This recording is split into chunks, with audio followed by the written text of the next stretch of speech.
Yeah, it'd be really cool to see movie characters. Now that would be a cool way to do the guest character type of deal, is to have like movie Yeah, characters. I mean, movie characters or even filler characters, whatever. That'd be really cool to have those elements, because yeah, Hokage Naruto having his costume, or that as a costume, is pretty cool. But yeah, one thing I'm kind of hoping to see when we do these new costumes is different jutsu for yeah, for those costumes. Like, it'd be really cool for Sage, or not Sage Naruto, but Hokage Naruto to not just be a costume for Sage Naruto, to kind of like alternate his jutsu a little bit. yeah, It'd just be a nice little touch, especially since there's going to be a samurai Naruto. I would like to see him use that samurai sword, kind of like how in, I think it was Ultra Ninja 3 and 4, they had the Taijutsu Naruto, which is just, he had completely different moveset and everything. yeah, yeah, and that'd be pretty cool to see. Couple characters that I'm also hoping for. One character, of course, everybody's waiting for is Madara. He'll probably be the most overpowered character in the game. Yeah, definitely. I mean, especially depends on how far they want to take it. If they Yeah, make his awakening like perfect Susano'o, then yeah, yeah, that's gonna be like, why? Why would yeah. you do that?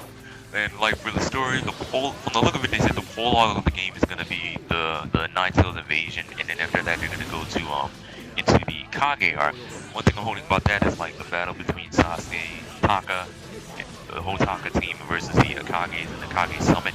I'm hoping they might change Jugo's awakening to the version that he was when he fought Raikage. Yes, that would be amazing, especially considering the fact that they had a freaking ninja info card that had a picture of him in his, cool, his, not demon form, well, that's what a lot of people are calling it, but his full curse mark form. So it's kind of like, really? Yeah, Why would you do that? So yeah, it'd be nice to see Jugo's full form, or his full awakening. yeah. And now that they've gotten into like the new part of Naruto, the new season, I believe, and then they got the new opening, it doesn't look like there might be too much change if they have like an EMS Sasuke for the Eternal Monkey Sharingan. Yeah. It might not be too much of a change. Yeah, exactly. Yeah, it might not be too much of a change. I think it'll just be like a cool little thing that we'll get to see. I think that, because we haven't seen him do really anything in the manga yet as far as seeing his new techniques. The only thing that we've seen is that his Susanoo is now, perfect, or not necessarily perfect, because we've seen what the perfect looks like from manga. Yeah, But we've seen it's evolved again, and now it looks like he can fire the like the discs of Amaterasu at his as his target. So I mean, that'd be kind of cool to see in his awakening. But as his base form goes, I don't really think that there's really a need for a change, because we haven't seen him do anything. yeah. And well, one thing I'm hoping for is like a lot of we've already seen. I guess you would say like 4 of what the boss battles would be, which would be Minato versus Masked Man. And cool about it, we're gonna have 2 different boss fights of fighting the Kyuubi, which is really cool. Third Hokage, we play as Third Hokage, and we play as Naruto fighting him.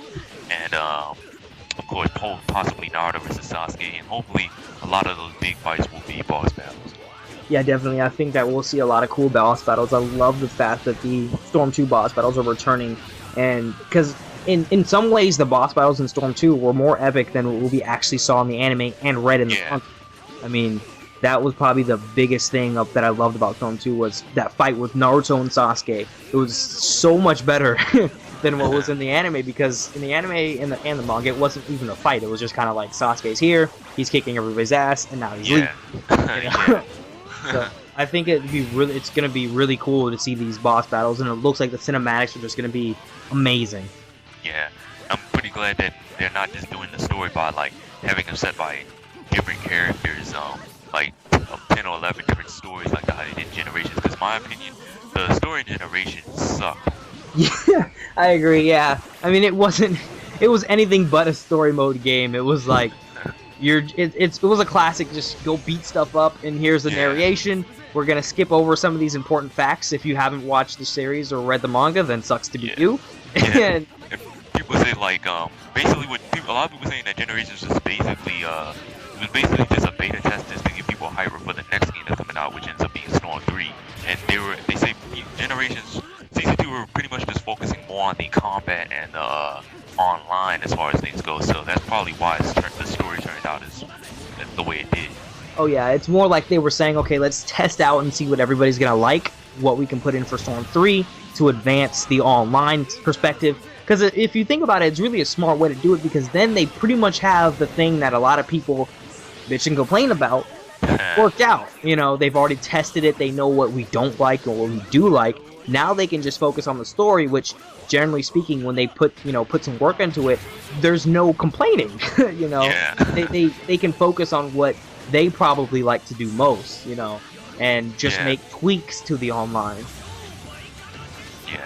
So I think it's right. Generations is really just a tie-over game and a test, just to kind of get people excited for Storm 3, because, you know, everybody's like, oh, I can't wait to see what sort of changes they make, what sort of things that they do, especially since they've stated, you know, we want fan input, and we're gonna basically take what you guys say to us, look at it, and decide if we're gonna add it or not. Yeah. And, you know, I love it when companies do stuff like that, because it actually feels like you had a hand in making this game, and you only gotta pay like $60 for it, you know. Yeah. So I guess right now that might be just a bit of our suggestion for now.